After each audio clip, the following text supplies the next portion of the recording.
feel once a month. A giant green hairy ball. Richard and Square Pusher having a slumber party. I want the Aphex virus. Ear damage is a lot cooler. Come on, you cunt! Let's have some Aphex acid!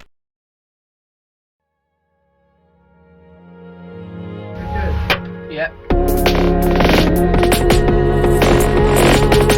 Okay, now we're getting into the big stuff. The Richard D. James album from 1996 is the fourth of 6 studio albums released under the Aphex Twin moniker, and they are not only some of his most popular, being well known by both die-hard and casual fans alike, but also some of his best releases with some of his best songs. And while I think the Richard D. James album is the worst of these 6, it's still pretty fucking good. This album continues the sound established on the Girl Boy EP, with its mix of harsh drill and bass with sunny soundscapes. Hell, Girl Boy song is even on this album. 2 other tracks here are Fingerbim and Logan Rock Witch, which we previously glanced over on Melodies from Mars. The former is an absolutely lovely song that has a fun and carefree feel to it.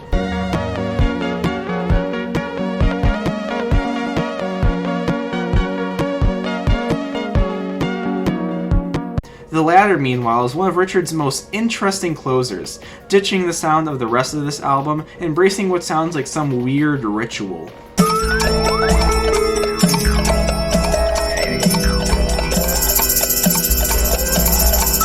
By far my favorite track, though, is the opener, 4. This track actually took me the longest to wrap my head around, which, in hindsight, I have no clue why. The strings are beautiful, the synth work is perfect, and the percussion is satisfying as fuck.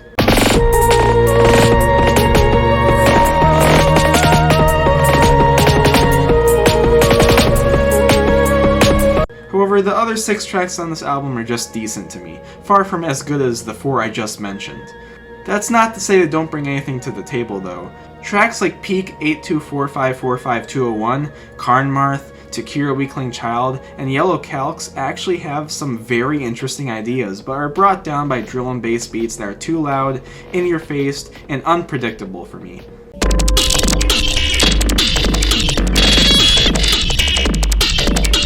Like, I swear, the percussion is twice as loud as everything else on these tracks. I know that's something a lot of other people actually like about this album, but it's a turn-off for me.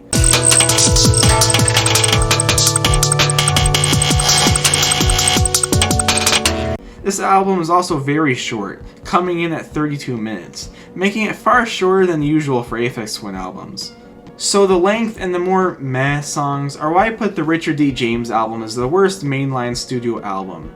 But being the worst all-time classic out of a collection of all-time classics is hardly an insult. It still has 4 amazing songs, and as I said before, I don't necessarily dislike any of the other tracks, which at the end of the day still makes this a great album.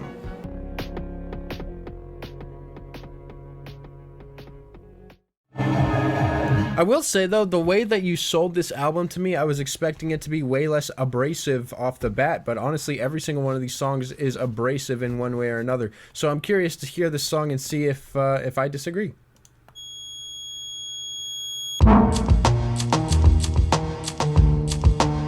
Well, I just got done talking about one Aphex Twin studio album, so I might as well just talk about another. I Care Because You Do came out a year before the Richard D. James album, but has a very different sound, noticeably more focused on abrasive experimental beats and strings drenched in reverb. This can be seen as soon as the excellent opener, Acrid Avid Jam Shred. I've always loved the beats on this song the most, but the really fun melodies are great too.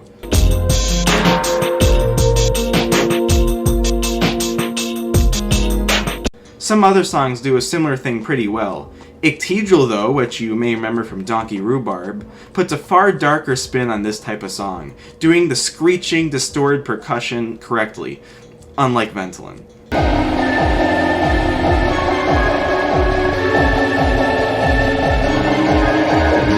By the way, Ventolin is here.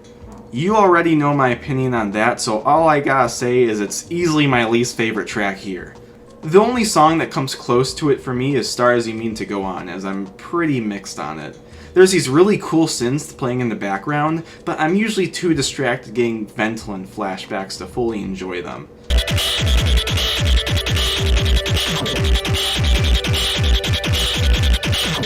On the other hand though, there's a 3-track stretch in this album that is really fucking good. It starts with Moo Kid, which is a very relaxing track that has some goofy percussion and synth work.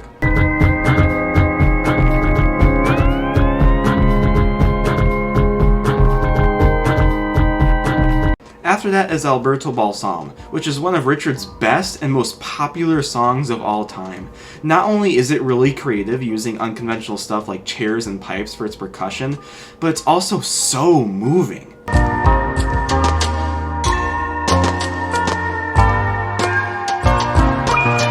I honestly think it's physically impossible to dislike the song, as it's literally perfect. And finally, there's the ever-overlooked Cow Cut Is a Twin, that I like for its very interesting intro and weirdly nostalgic vibe.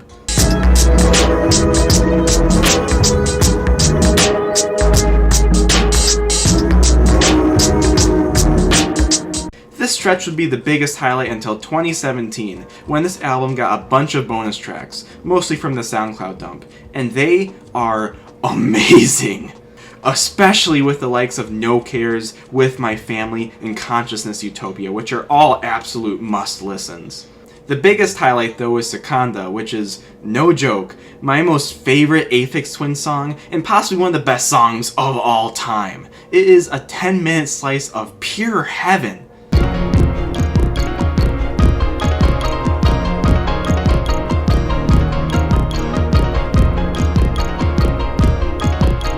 Everything about it is just perfect, and it never fails to make me feel alive.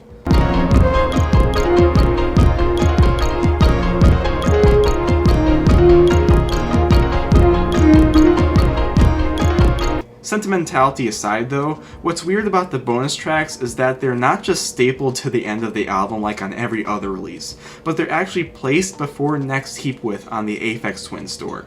So does this mean that they're actually a part of the album now? No matter which way it is though, I Care Because You Do is a classic album. Yeah, it has a lot of just good songs and even a few worse, but when it's great, it's god tier Aphex Twin. All in all, this was a last hurrah from Richard's early 90s sound before he entered a new era in his career.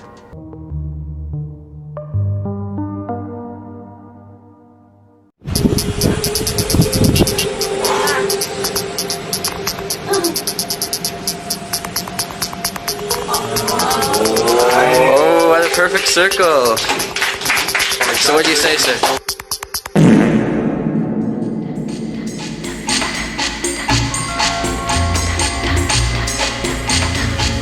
Now, 26 Mixes for Cash is a very interesting release. Actually, I'd say it's Aphex Twin's most interesting release of all time. However, I already made an hour-long video all about that. I'm only going to summarize my thoughts here, but if you want my in-depth thoughts about the whole album, then you can watch that. So 26 Mixes for Cash is a 2003 compilation of a bunch of different remixes Richard did from the early 90s all the way to the early 2000s. And I find it to be interesting mostly because of how varied the track list is. You have some of Aphex Twin's best and most unique tracks from every period of his career up until that point. Some of the many highlights for me are the first 3 tracks, which probably make up the album's peak and one of Richard's best 3-track runs ever. Zeros and Ones, Deep in Velvet, Falling Free, We've Arrived, You Can't Hide Your Love, and D-Bass. However, there are also some tracks that I could definitely do without, like Heroes, Change, Normal, and the original mix of Radiator. But even with the crappy songs in mind, the great parts of this album far outweigh the bad parts. Once again, if you want a thorough breakdown of the whole album, then watch my video. Although if you do, make sure to check the pinned comment because of a mistake I made. Anyways, to put it as simply as possible, 26 Mixes for Cash is really good and I think any fan of Aphex Twin should give it a listen. And it's telling how great the next 15 picks are when something I spent basically an hour praising is only at 16th.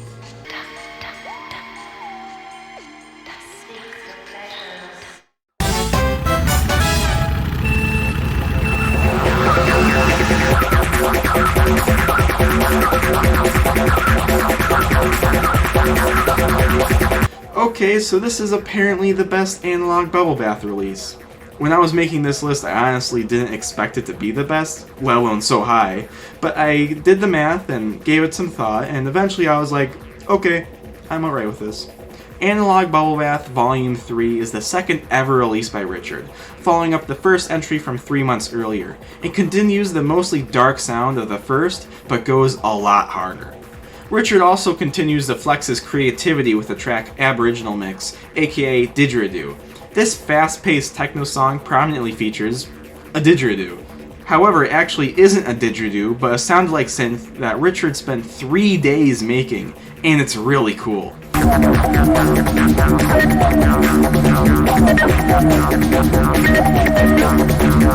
This track always amps me up too. One of my favorite Aphex Twin related memories is one day several years ago when I went to go out biking and not only found myself lost, but in the rain. It's a shitty situation, but when this song came on, I was having the time of my life. The second track, which is untitled, is Would You Believe It? Another one of those tracks based around a repeated distorted kick. However, this time it's spiced up with that one sound effect from Headfilm and an absolutely awesome riff.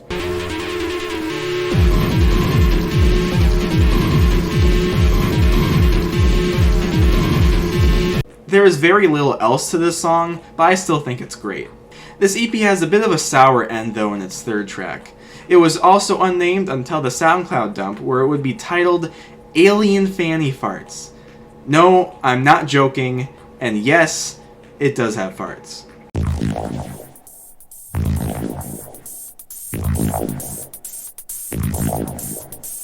Besides that, the song is actually a decent piece of techno, but that one repeating sound effect that goes off beat at the end of every bar really irks me.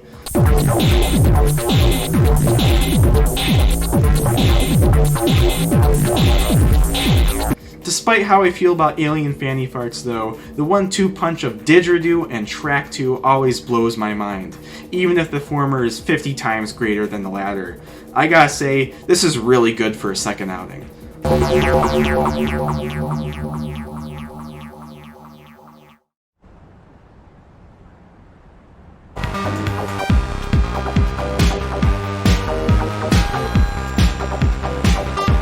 We're now at what I think is the third best Analord EP with Analord 7.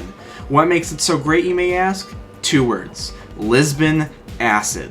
This 8.5 minute long track is easily the best thing to come out of Analord, and one of my most favorite Aphex Twin songs ever. It is an epic journey that pushes acid techno into territories I have never seen before, making it a must listen not only for Aphex Twin fans, but any type of fan of acid.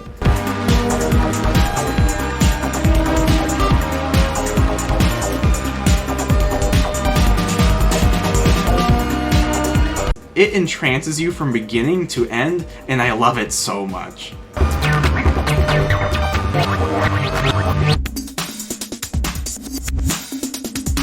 The following track, Pit Card, borrows a few elements from Lisbon Acid and has the same rich blend of sound, but is its own thing. It's a nice track with some cool ideas, but it doesn't impress as much as the previous track, although admittedly very few things can do that.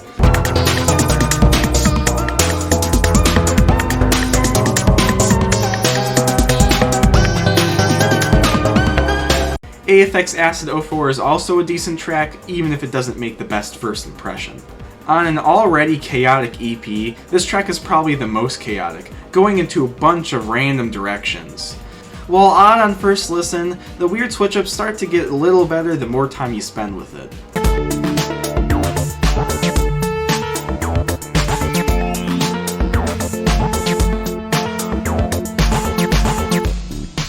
The only bonus track is called Wabi Acid, and it is far from as interesting or as dynamic as the rest of the EP, making it very easy to overlook.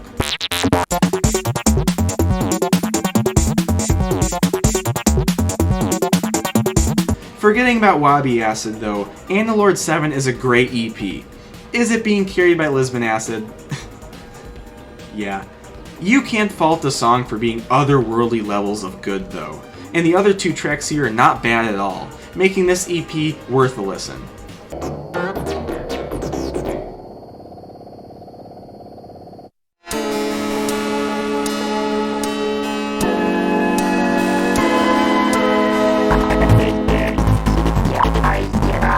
Oh hey, it's the second best Analord EP, Analord 10, which you may remember as the one that accidentally allowed Analog Bubble Bath 5 to be released. This one is also apparently the first to come out chronologically. It's weird, but I like to imagine some guy seeing this go on sale in late 2004 and being like, oh yeah, well where's Analord 1 through 9? And then he just sees Analord 1 through 9 come out. Analord 10 looks very simple on the surface, being just 2 songs, but these tracks are wild, being very diverse in instrumentation, structure, and tone. The first and most popular one is Phoenix Funk 5, and as I recently found out, my opinion on it is a little controversial, which is weird because I like it. I'll even admit it has one of the best sections on the entire EP in its last minute.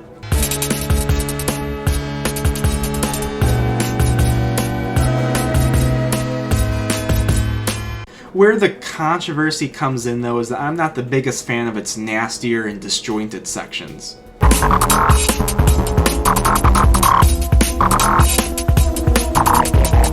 Where this EP really shines for me though is XMD5A. It's 8 minutes long and is far more angsty. Its first half is a crazy mix of a bunch of different things like haunting pianos, shakers, and a whole lot of acid.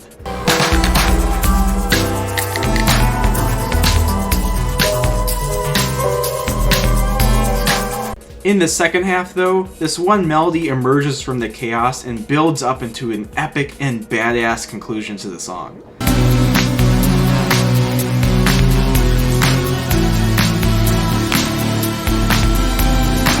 While its second half is the best, I enjoy every part of XMD5A, and while I don't feel the same for Phoenix Funk 5, it's still a good song. This makes Analord 10 a very great and interesting EP, even if there's not much content to it.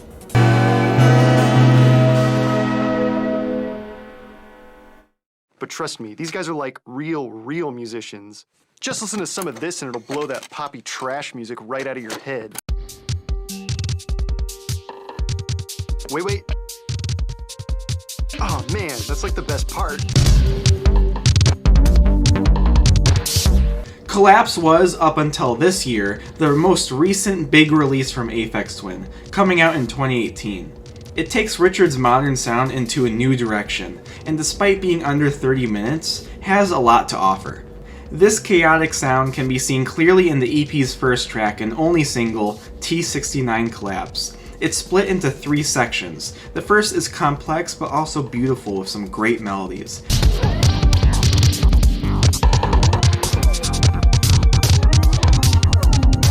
The second is a literal collapse in the song.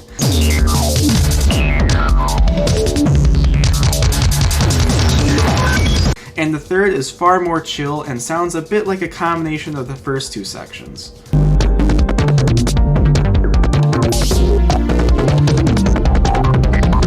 The whole song is like a story, which is what makes it very cool and engrossing.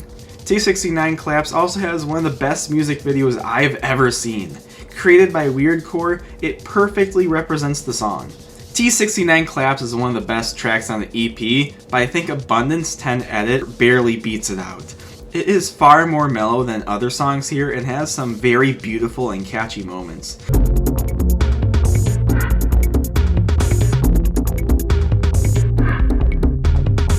My least favorite song though is MT1T29R2. I still think it's good, and I'll even admit it has some great moments.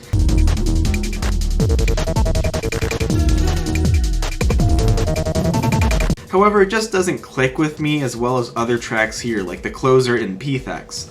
This one is more of a beat-focused track that's fast and has a lot of interesting and satisfying switch-ups.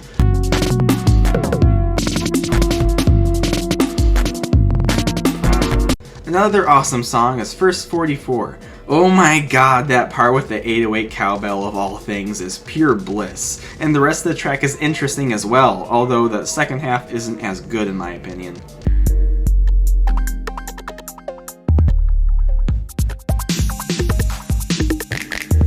That may have been a quick summary, but Collapse has a lot of stuff going on in it at all times, and most of that stuff is consistently great. This makes Collapse a very unique, modern, and enjoyable listen from start to end. Most importantly though, it shows that Richard can still do it, even in his not old, but older age.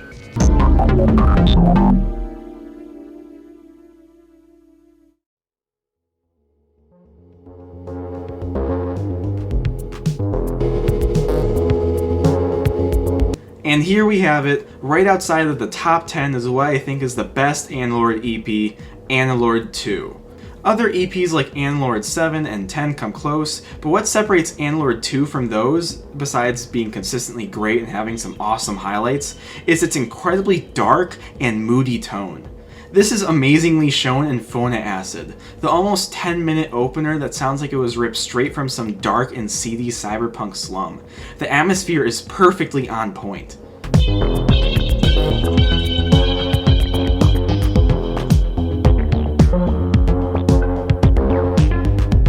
Another highlight is Pissed Up in SE1, which is most notable for having one of the most depressing yet catchy melodies I've ever heard as its focal point. And once again, everything is perfectly arranged to accentuate its somber tone.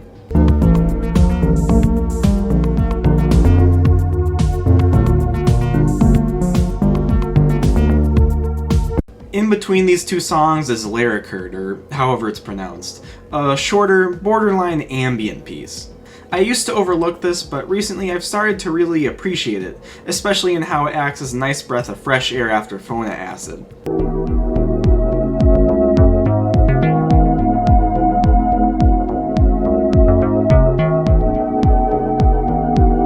And then the last track is Boondub, which is darkly atmospheric like all the other tracks, but also really bass heavy, and it has the best beats on the EP.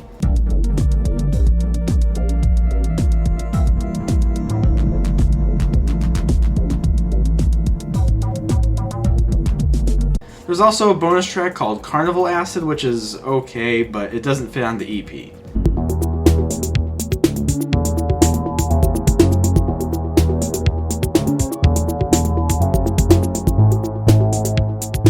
So, ignoring that, Analord 2 is the best Analord EP. It does what other great entries in the series did, but it also gave Analord's acid techno a dark twist that's both unique and consistent, making it by far the most complete one. If you're having a bad day or come from some futuristic dystopia, then this EP isn't going to cheer you up, but it will provide you with some tunes that will perfectly fit your mood. And now that the Analord series is finally out of the way, we can enter into my top 10.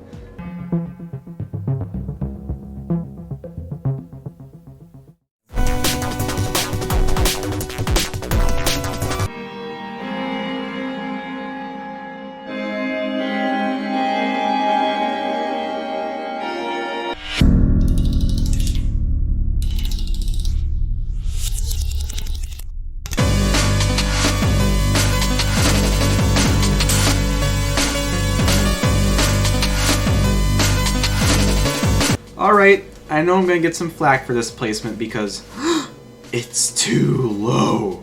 Yeah, top 10 on the list, one of my favorite albums of all time, and I already know that it's still not high enough for some people. Drux is Aphex Twin's 5th studio album from 2001, and while it's not the most popular or critically acclaimed, it easily has the most die-hard cult following out of any Aphex Twin album. But Drux is also the most difficult album to wrap your head around, being a double album of 30 tracks of various different genres, all of which seem to be completely randomized. Sorry, Richard. But they can be sorted into 5 categories. The one that this album is most famous for is what I like to call the crazy drum and bass randomness. Mount St. Michel plus St. Michael's Mount is one of my favorite tracks on this album. This 8-minute epic was best described by one of my friends when they said it feels like it's origamiing their brain.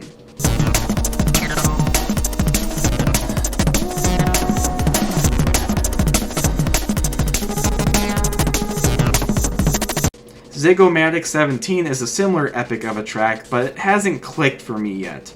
Like, I can listen to it and enjoy it, but I feel like there's more to it that I just don't understand yet. Which just goes to show that this album requires repeated listenings to fully enjoy.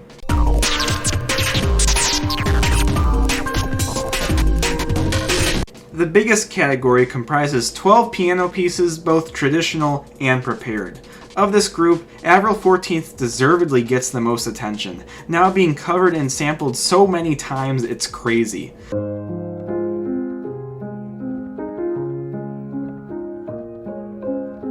But I think Petitil, CX, HTDUI, and Nanu 2 deserve a lot of attention too, as they're extremely beautiful.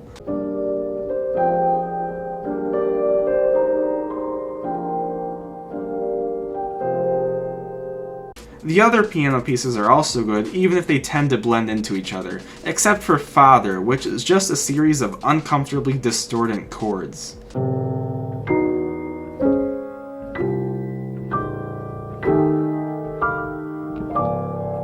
I like to call this next category of two more electro than acoustic, because they're pretty much only electronic. While Orban EQ TRX4 is honestly just a shrug, I absolutely love the shit out of Babid Tian chord, with its chilled out atmosphere and groovy bongo beat.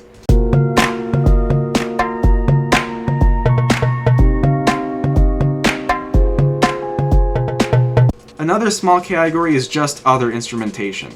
Gweli Mernans is a dark ambient track that I especially like for its hypnotic drumming.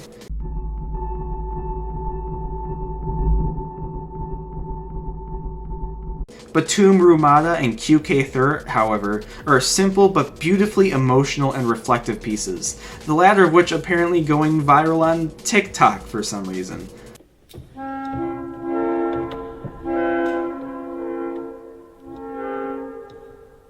And then the final category is called What? In it is Guarek 2, the most infamous track on this album, as it's just 6 minutes of horror movie noises.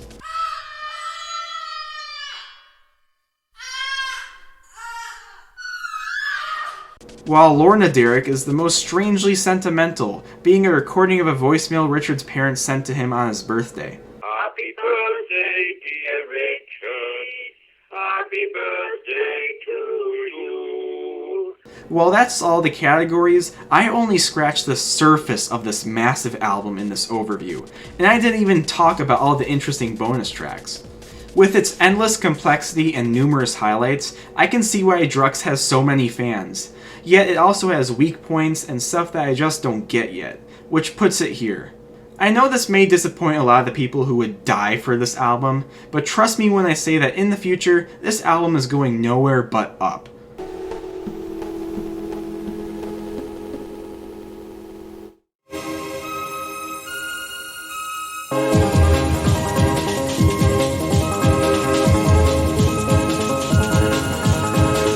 In 9th, we have Richard's second ever release under the name of Aphex Twin, and also the last in his discography when you sort it alphabetically, Xylem Tube. It makes a huge first impression right off the bat with Polynomial C, one of my favorite Aphex Twin songs ever. Its atmosphere is so epic and spacious, and combining that soundscape with breakbeats is just... damn, dude.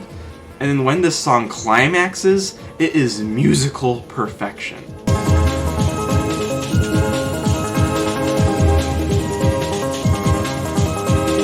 Polynomial C is followed up by Tamfek's Headfuck Mix, which is a very hard and abrasive song that prominently samples a tampon ad, and it's awesome! It's incredibly noisy and fast, and it throws everything at you. It's definitely my type of chaos, which is why I inexplicably love it so much.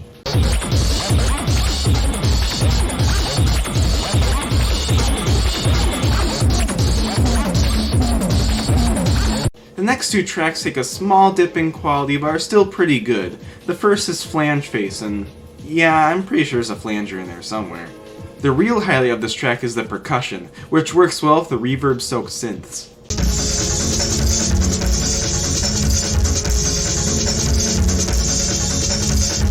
It then ends with Dodecahedron, which, let me see, 1, 2, 3, wrong!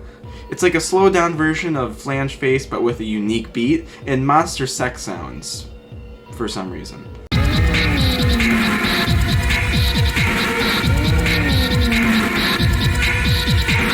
And that's Xylem Tube. The first two tracks are top tier early Aphex Twin, classics even, and while the last two aren't as good, they are far from being considered flops.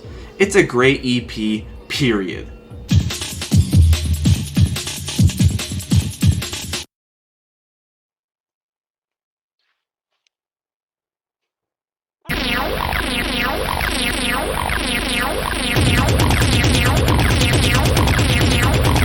Just a quick note here, in this segment I'll be referring to the version of Didgeridoo that includes the track Analog Bubble Bath 1, which is just Analog Bubble Bath, instead of the version with Isoproflex. This is because I am more used to the former and just prefer it more, despite the fact that modern re-releases of this EP are of the version with Isoproflex.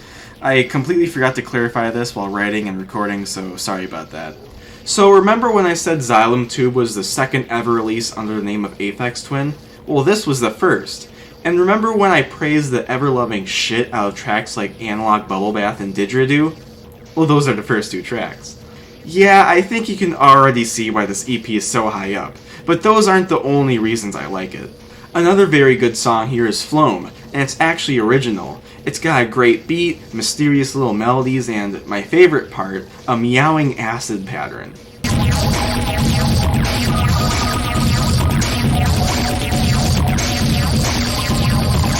My least favorite track though is Flaphead, but that's not to say it's bad or anything, I still really like it. It has yet another great beat that I can't help but always headbang to, and it's more atmospheric than the other tracks.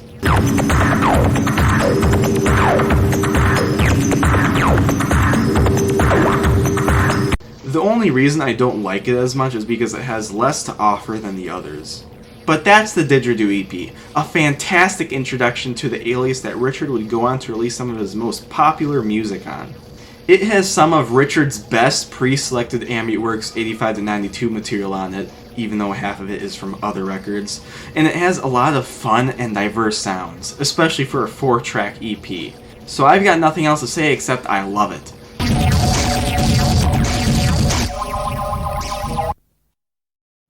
Farnsworth? The usual, sir.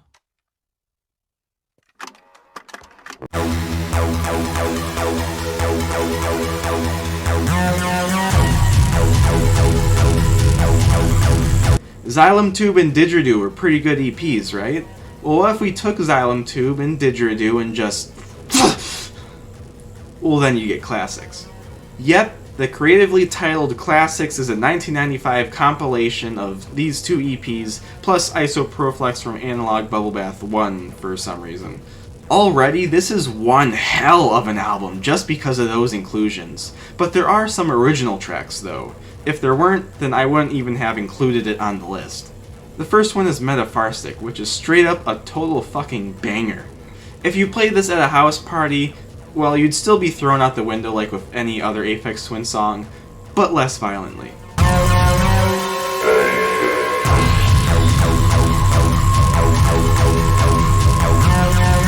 After that are two remixes of Mescalinum United's We Have Arrived. While both are good, I love the QQT mix a lot more because of how hard it goes, being one of the most abrasive tracks by Richard that I actually like.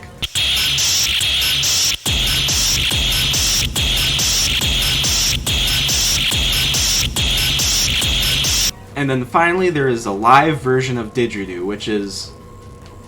Didgeridoo. Having a live version of the first track isn't the best ending, but I still love the shit out of Classics anyway. I definitely think it is the best of Richard's heavier and percussive focused material. Some people might not understand why I put a compilation album so high, especially one that Richard apparently had no involvement in putting together. Thanks, RNS. But this is one of the first Aphex Twin albums I ever listened to when I started exploring his discography years ago. So nostalgia is doing a bit of the talking, to say the least. But I'm confident in saying that this is not only Aphex Twin's best compilation album, but one of his best albums.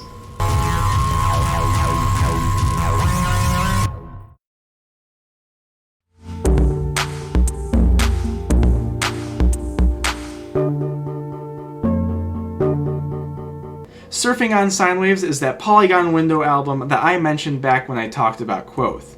But it's not just any album with an awesome name though. It is the second entry in the Artificial Intelligence series, which was a series of 8 albums released by Warp Records in the early 90s. They were very important for establishing the careers of several artists, as well as the sound of intelligent dance music, a regrettably named genre that Richard and his cohorts are heavily associated with. Getting back to Surfing on Sine Waves though, I first have to admit that I have a lot of nostalgia for this album, even more than Classics. I specifically remember one night in middle school, I was deciding on whether to buy this or the Richard D. James album so I could listen to it during a color run the next day. And let's just say I never regretted the choice I made. I have listened to this album a lot over the past 7 years, and it's never gotten old. The first track on Surfing on Sine Waves, as well as the compilation that started the Artificial Intelligence series, is Polygon Window. It does a very good job at demonstrating what this album has to offer, being equally quirky as it is weirdly groovy.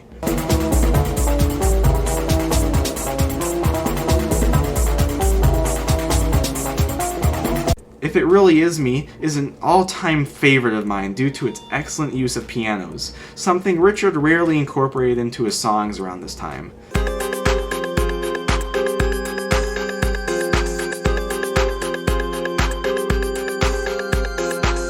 Besides those two though, there are so many amazing songs on this album, way more than I have the time to talk about. Really, the closest thing to a weak track is Untitled, but even then, its endlessly repeating acid pattern and beat, as well as its dark atmosphere, is borderline hypnotic.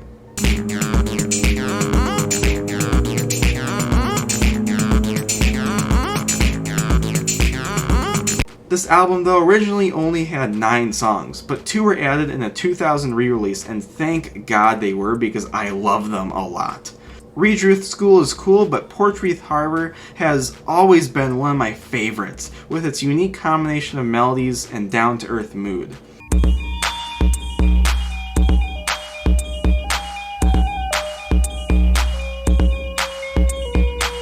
After those two, though, is probably one of the most interesting closers of any Aphex Twin album in Queen-O-Fek. While the rest of the album is focused on somewhat dark and closed-off IDM, this track is a calm and reflective ambient piece. I find it to be so magical because it's like the clouds that have covered the whole album finally part and let the sun in through.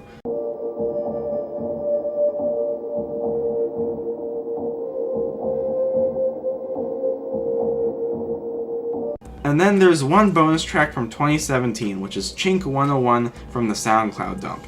Now, I absolutely love this song, but it's very weird to see it here. Although I guess if Queen-O-Fek is the sun coming out, then this can be seen as going outside to play.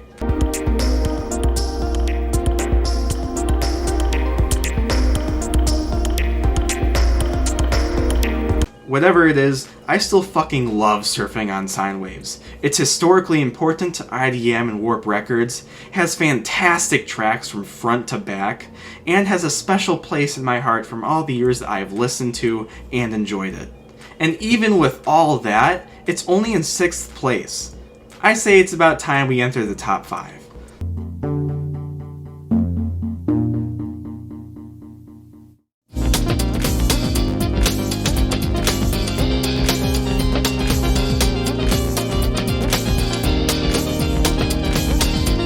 So I feel like everybody who does these types of videos always has a few underrated picks. You know, the random out-of-nowhere release that only that one person actually thinks is top 5 worthy. Well, these next two are mine, starting off with Orphans. While it was released in 2017, these tracks are actually older ones that have never been officially released before. You could even say they're orphans. An example is the first track, Luke Vibert, Spiral Staircase, and it has quite the story. So one time, Luke Vibert, one of Richard's friends, held a remix competition of his track Sci-Fi Staircase with the magazine Future Music. Now Richard, being cheeky as per usual, made a remix specifically designed to appeal to Luke's taste, and submitted it under the alias of Tania Russell. And of course, he wins. Although once it got out that he made it, the runner-up, Michael Stevens, aka Telluric, got the prize. I can understand why Luke chose Richards though, because it is absolutely fucking amazing. I can't even think of much else to say except that it's perfect. It's got great melodies, great beats, great acid, great ambience, great emotion, and great everything else in between.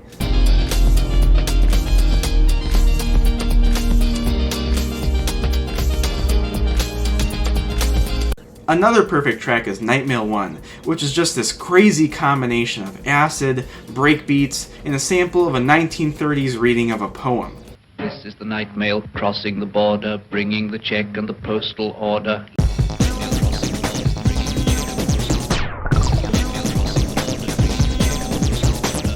This track is just so crazy and energetic. I never thought so many perfectly spliced beats and vocal chops could be shoved into a 5-minute song.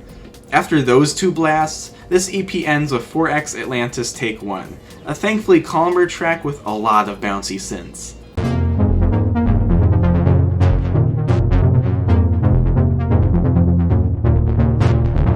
While it isn't as good as the other two tracks, it is nowhere near bad, and it works well as a closer. Also, I think an acoustic cover of this song would be awesome.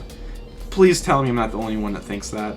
My only problem with this EP is the alternate mix of Spiral Staircase that comes right after the first one. Like, it's still fantastic, but of course it is. It's close to a carbon copy of the original. I don't know why we apparently needed a second one, but whatever. I'll just be grateful and take it. This is still an absolutely fucking amazing EP nonetheless, and I will gladly put it in 5th place as one of my underrated picks.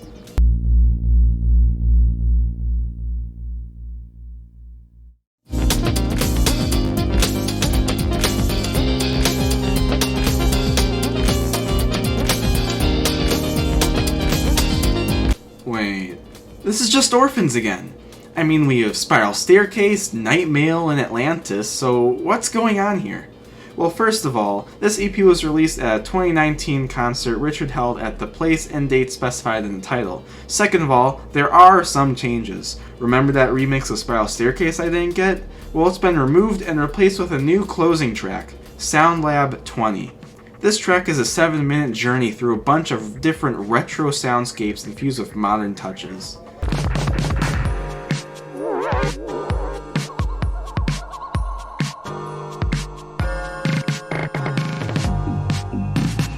This track is also perfect, and its second half is straight up one of the best things Richard has ever made.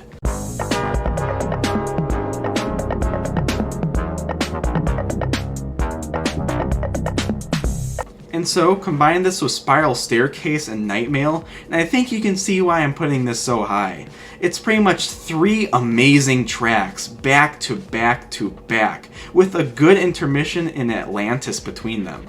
Really, the only problem I have with this EP is that I think Atlantis would be better placed after Night Mail instead of before it, but that is a very minor issue. There's also the fact that 3 of its 4 tracks are from another release, which might devalue it for some, but doesn't affect my view of it at all. On its own, this is Aphex Twin's best EP ever, and you cannot convince me otherwise.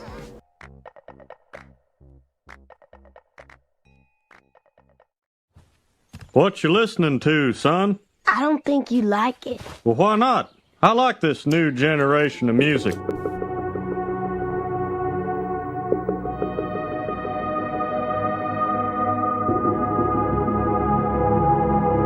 In 3rd place, we have Selected Ambient Works Volume 2, which is Aphex Twin's 2nd studio album.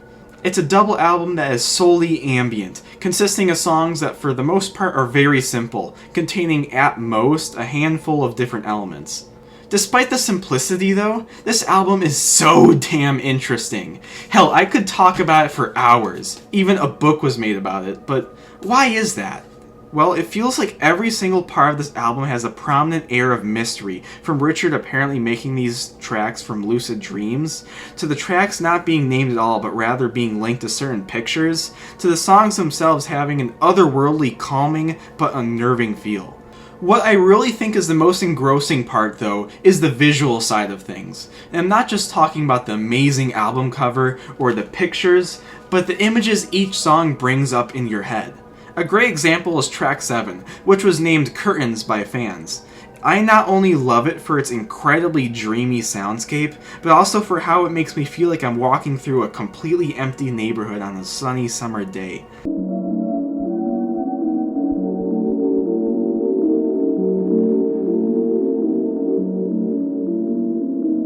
Similarly strong images come to me from other tracks like Windowsill, which makes me feel like I'm sneaking through some ancient Egyptian city at night.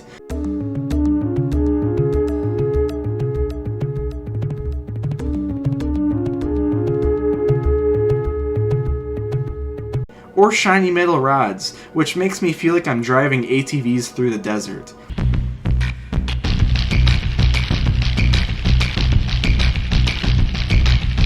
Another thing that makes this album very enjoyable is all the nostalgia I have for it, despite not having the best first experience with it.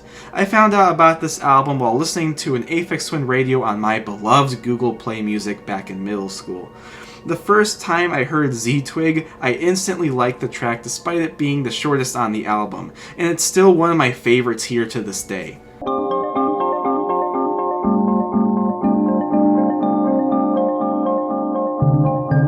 I thought it was so good, in fact, that I bought the entire album right there and listened to it for the first time on shuffle while mowing the lawn, and the second track to come on was White Blur 2, the longest and possibly the weirdest on this album with its repeating western-sounding melody and distorted vocal samples.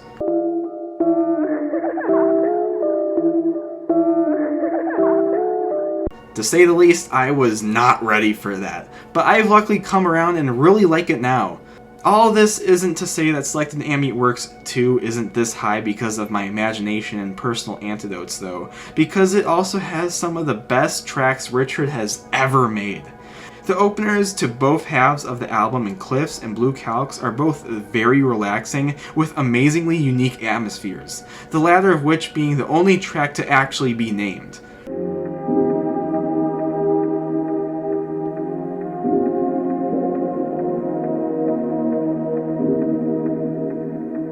What is indisputably the best track though is Rhubarb, which shows how something as simple as a few chords can create something that is extremely powerful and emotive.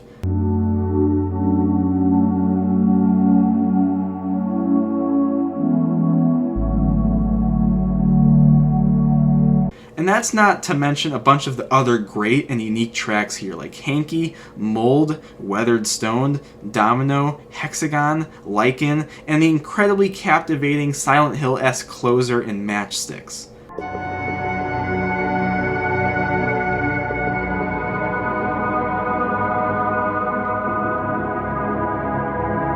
There are even some astonishing tracks that just didn't make it onto some versions of the album, the most popular of which is Stone and Focus, which only made a few select releases due to the time restraints on CDs. It's a huge shame though, as it's an astonishingly produced track, perfect for reflecting. I give it 10 snow monkeys out of 10.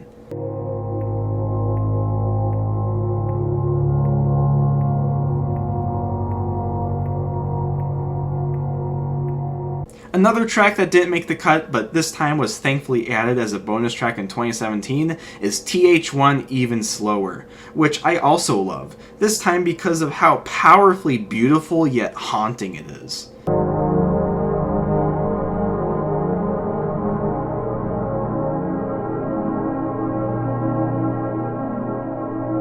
Although I will admit I prefer the slightly faster 6.5 minute version. And the crazy thing is that even to this day, there are still tracks that I am only now starting to really enjoy, like White Blur 1 and Parallel Stripes. These are tracks that I used to overlook, but have recently started to listen to a lot more.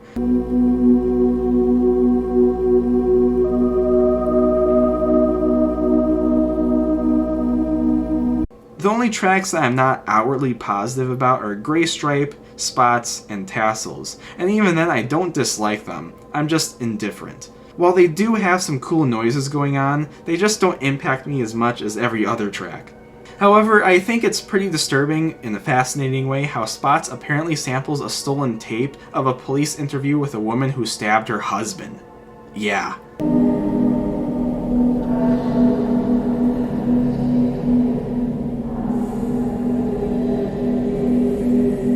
These tracks do very little to hinder my enjoyment of this album though. I described London 140919 as several amazing tracks back to back, and with Selected Ambient Works Volume 2, it's the same thing, except I have to copy and paste back to back a dozen times. It just constantly throws all-time greats in the ambient genre at you, one after the other. This, as well as the album's many mysteries, my own memories, and tracks that are just begging for personal interpretation, makes this an incredibly engrossing, almost 3-hour journey that I will never get tired of going on.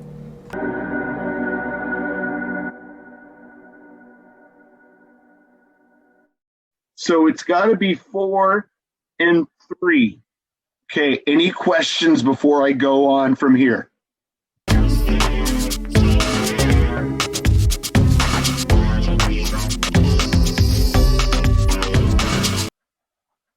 Great. I really understood that well. Okay, so I gotta confess something. When I was going into making this list, I had fully intended to put Selected Ambient Works Volume 2 in second, and Cyro in third. But then I re-listened to both and realized that Cyro was actually kind of better? Now, Cyro is Aphex Twin's 6th studio album, coming out in 2014, 13 years after Drux, and alongside the Caustic Window LP, announced a return to music after a 7-year hiatus.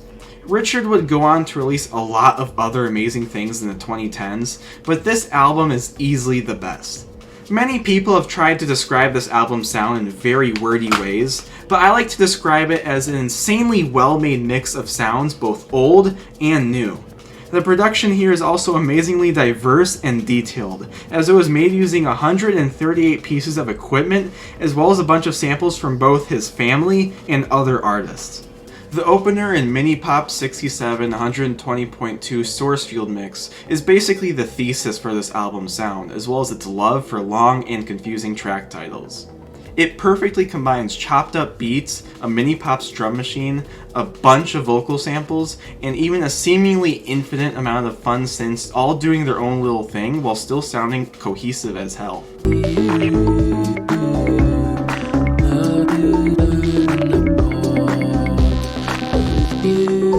If that track didn't floor you, then Xmas Eve T10 Thanaton 3 mix surely will. It is an emotional and beautiful 10-minute epic that is somehow even better. Almost every second of it is a highlight, and while it doesn't have as strong of an emotional connection with me as it does for other people, I still think it's a masterpiece.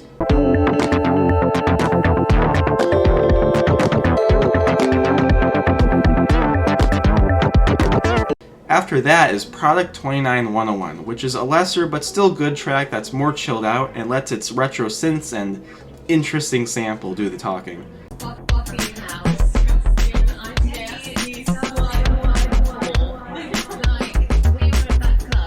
4-bit 9D API plus E plus 6 126.26, however, is really underrated. I almost never hear anyone talk about it, despite the fact that it does the slightly darker sound a lot better than Product, and also has some unforgettable moments.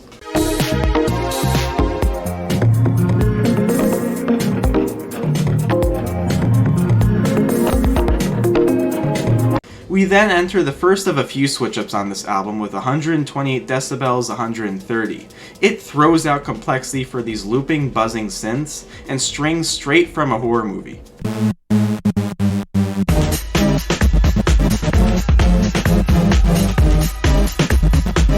It in no way matches the rest of the album, but dude, that fucking breakbeat is awesome. Things get back on track with the incredibly glitchy Circlant 6A 141.98 Cyrobunkus mix. I really like how this track completely breaks down and starts up again several times. Also, the section from 2 minutes to 5 minutes is musical perfection with one of my favorite bass lines of all time.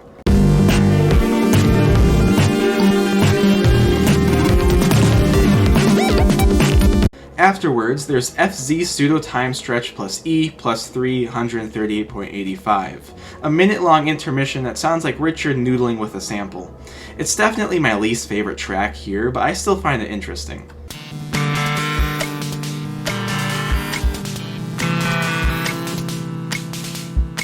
We return to regularly scheduled programming with Circlant 14 152.97 Shrymomming mix, which has nothing in common with Circlant 6A.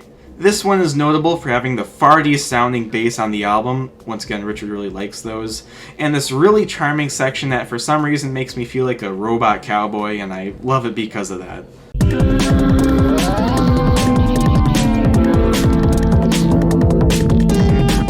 Now, remember that bass line I like from Circlant 6A? Well, it makes its grand return in Cyro U473T8 plus E 141.98 Piezo Luminescence mix. The closest thing to a title track, this song has a far more spacey and pristine sound, and I think it's better not just because of the different approach it takes to the previously mentioned bass line,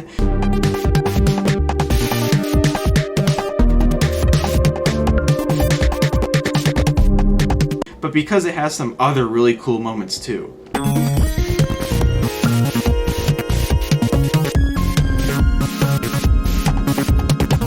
Meanwhile, there's Pat Bat 455 Pineal Mix, which stands out for its lush synths that actually sound strangely similar to the ones in that Paul McCartney song Retail Workers Hate, and chopped up breakbeats that are so damn satisfying.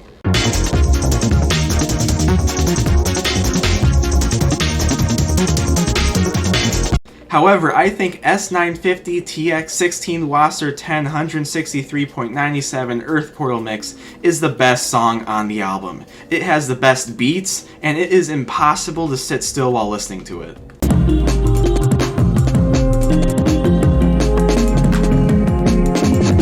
Finally, there is ASAT Santa 102, which is interesting as it is a beautifully simple piano ballad that ditches all the breakbeats and retrofuturistic sounds of the album.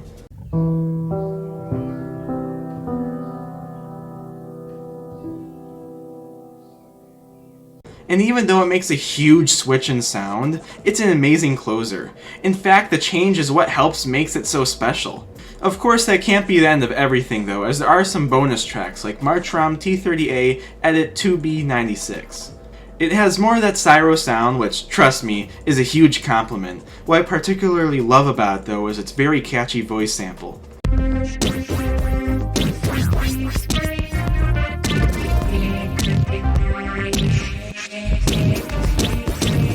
However, I prefer the fast version over the original. There's also End E2, which was, as implied in the title, the original ending to Syro, and it sure sounds like it, being really mellow.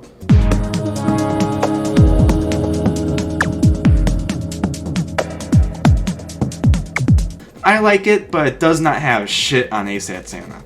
And while that's every track on Syro, I still feel like I could go on even longer about it. Every track is just so detailed that you can't aptly describe any of them in just a few sentences.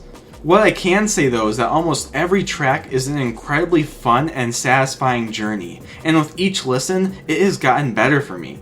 It's also, dare I say, more consistent than Selected Ambient Works Volume 2, as while that album had a few songs that didn't interest me, the closest thing to a weak point here is a 1-minute track that I still appreciate. Really, the most concise way I have found to describe Syro is that it's the second best Aphex Twin release ever.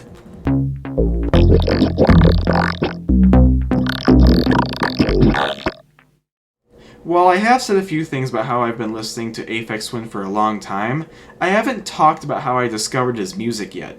To do so, we have to go back to the summer of 2016 when I was still in middle school.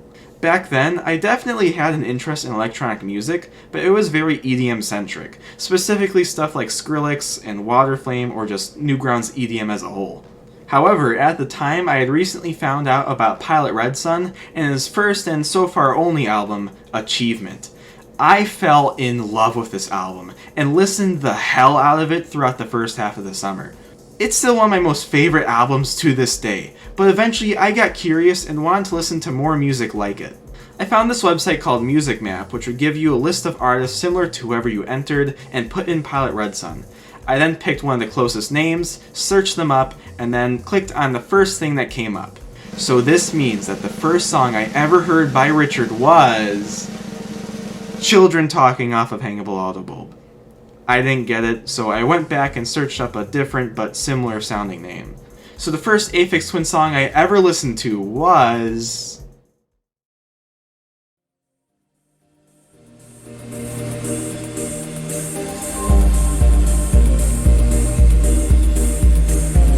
Yep, Selected Ambient Works 85-92, Aphex Twin's first album from 1992, which is undoubtedly his most popular and influential. Whether you agree or disagree with it being number one on my list, you can't say you don't see where I'm coming from. I have never met a single person who doesn't think this album is a masterpiece. I also have a lot of nostalgia because I've basically been listening to this album endlessly since day one. And of course I can't forget about this album's unique sound. Despite its name, it's less pure ambient like Volume 2, and more ambient techno or IDM. It's dominated by some of the most lush sounds you've ever heard come out of a synthesizer, which are perfectly combined with beats that seem to be from completely different genres on each track, yet are still utilized amazingly, all of which are coated in a thick layer of reverb.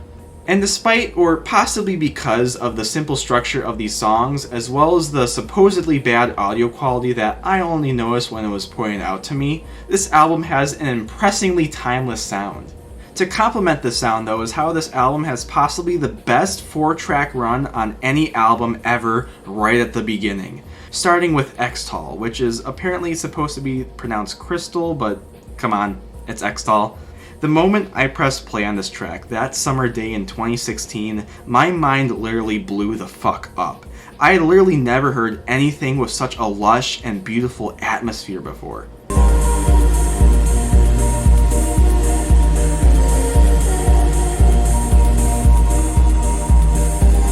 It is easily my second favorite Aphex Twin song of all time because of how it almost immediately changed my life, showing me that music can be a whole lot more than I ever thought it could be.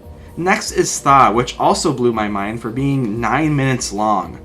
Of course, now I think 10-minute plus tracks are totally normal, but back then I didn't. And for such a lengthy track that doesn't change much, it is such a lovely trip.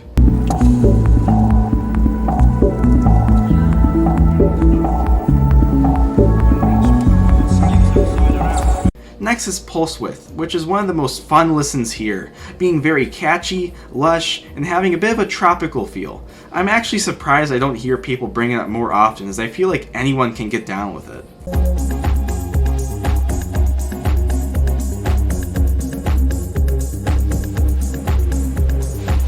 Agisplis, or however you pronounce it, is another classic track that puts an 80s-esque lead and hip-hop beat over some of the most relaxing pads you've ever heard. And don't even get me started on that bass line.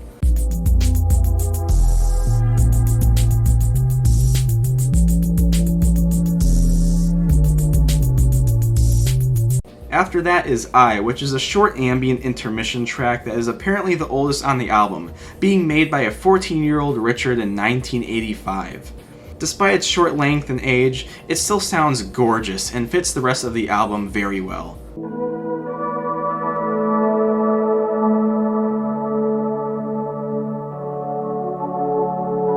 Right after is probably the most different track in Green Calx, an acid techno song that is most notable for its punchy industrial percussion and sound effects, some of which are directly sampled from RoboCop.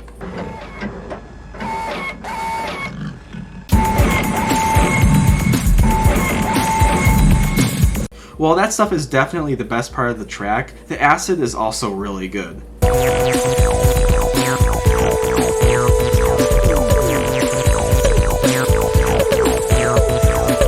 Heliospan is another track that goes very hard, having probably the best drop on the album. Good luck trying not to dance this one when it comes on.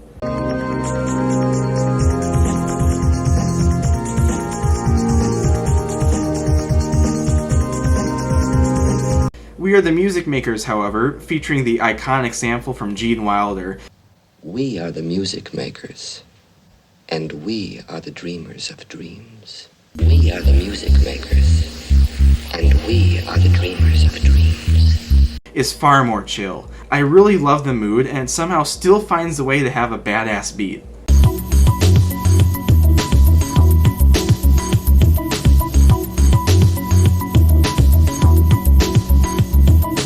Aphex Twin's weird conceptual creativity is all over this album, but it shines the most on Schottky 7th Path, which has this awesome blend of sounds that feels like some tribal ritual being interrupted by a UFO. I even made this sketch of it in high school.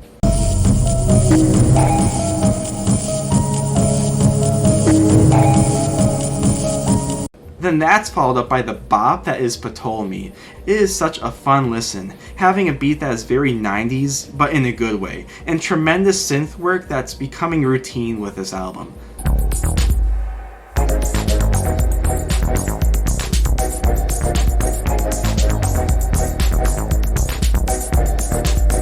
Head Film is a track that I used to not get, but then one day it just all clicked for me. The way the creepy, echoey synths slowly decay into none other than Richard's patented repeat distorted kicks is really fucking cool.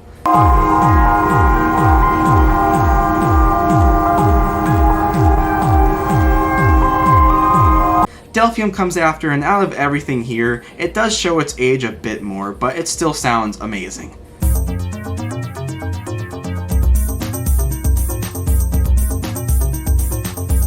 Finally, the album ends with Actium. It doesn't do anything flashy, but suitably ends the album in a very chill way, perfect to zone out to. Whenever I listen to it, I have this image in my head of a universe being slowly created.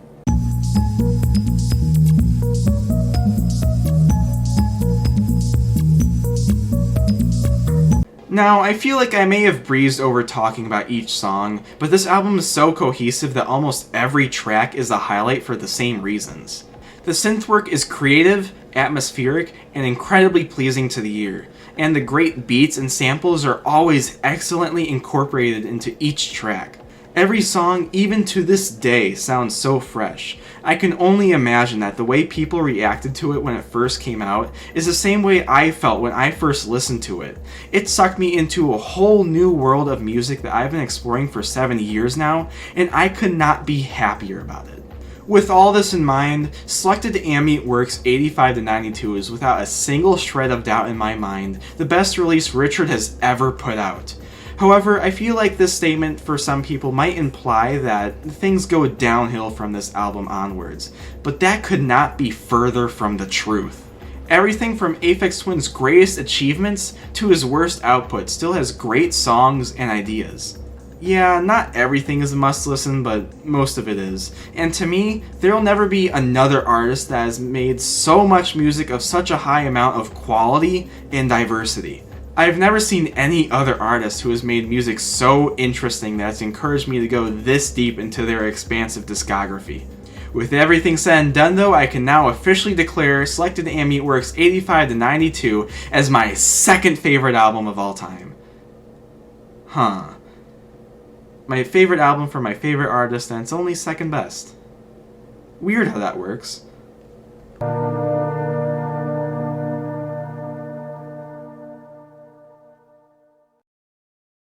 And that was the list.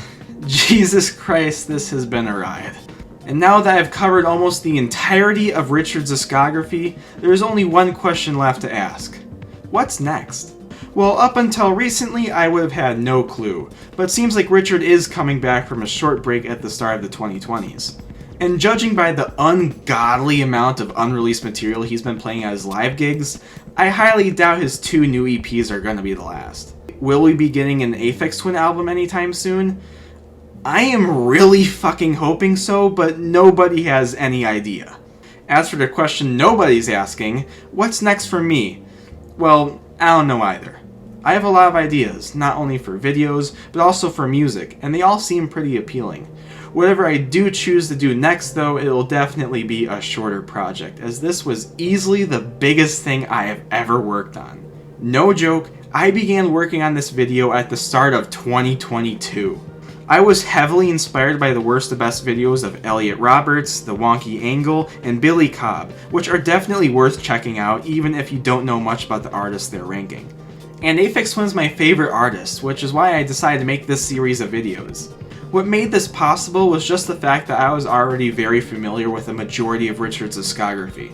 Like, out of all 63 releases I have covered in this, I had only listened to 13 of them for the first or second time for this video. And while making it, I've made sure to listen to everything at least a handful of times, even the stuff I didn't like. What didn't help with making this video though was everything else. The initial ranking list and system I made was bad, inefficient, and I kept changing the places of everything. And then my script was way too long to top that. Like, dude, I know you want to talk about Cheetah for 10 minutes, but you don't have to. I am so thankful I spun out the leftovers of that into the 26 Mixes for Cash video and started again at the beginning of 2023, this time going a lot smoother and ending up with this, which I'm very proud of even if there are a lot of flaws. And this isn't even the end of it, believe it or not, as I have made a playlist of all my favorite Aphex Twin songs to go along with this for your enjoyment. And I also have a Discord server for further music discussion if you're interested in that. Finally, I want to finish things off by giving thanks. First, thank you, dear viewer, for making it this far. I know spending this much time with me and my takes, for which you probably disagree with, can be grueling, so I'm thankful for every person who made it this far. I also want to thank Elliot Roberts, The Wonky Angle, and Billy Cobb, who I just mentioned. There's a lot of other people and stuff that I'd love to give thanks to, but most importantly out of all of them, I want to personally thank Richard D. James himself for making so much great music. I've been listening to your music non-stop for the past 7 years now, and you've honestly changed my life. With that said, see you all later, and I guess I'll listen to other people's music in the meantime or something. This is gonna be hard.